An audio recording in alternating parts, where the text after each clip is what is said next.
ఇంకా ఏంటి అంటే వైట్ డిశ్చార్జ్. హ్మ్. ఇదొకటి ఏంటి అంటే ఎవరికీ చెప్పరు. ఇదొక పెద్ద ప్రాబ్లమ్. అండ్ కొన్నిసార్లయితే బ్యాడ్ స్మెల్ గూడా ఉంటుంది. హ్మ్.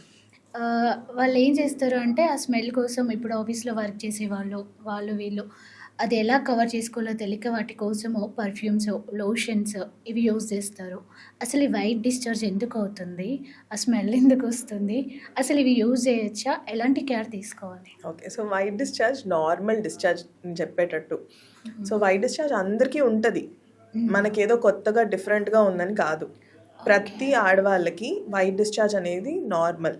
కానీ ఒక్కొక్క టైమ్ ఆఫ్ సైకిల్ అంటే ఇప్పుడు బ్లీడింగ్ అయిన తర్వాత ఈ టైంలో ఒక టైప్ ఆఫ్ డిశ్చార్జ్ వస్తది. కరెక్ట్‌గా మధ్యలో ఉన్నప్పుడు అంటే మనకి పీరియడ్ అయిపోయిన 2 వారాలకి ఒకలాంటి డిశ్చార్జ్ వస్తది. తీగ లాంటి డిశ్చార్జ్ ఉంటుంది. ఓకే. థిక్‌గా ఉంటుంది ఆ డిశ్చార్జ్. అండ్ దెన్ మనకు మళ్ళీ పీరియడ్ వచ్చే టైంకి కొంతమందికి డిశ్చార్జ్ అవుతది. సో, ఇదంతా ఫిజియోలాజికల్ డిశ్చార్జ్ అంటామనమాట. Which is normal. సో, దాని గురించి టెన్షన్ తీసుకోవద్దు. మీరు డాక్టర్‌ని ఎళ్లి కలవద్దు.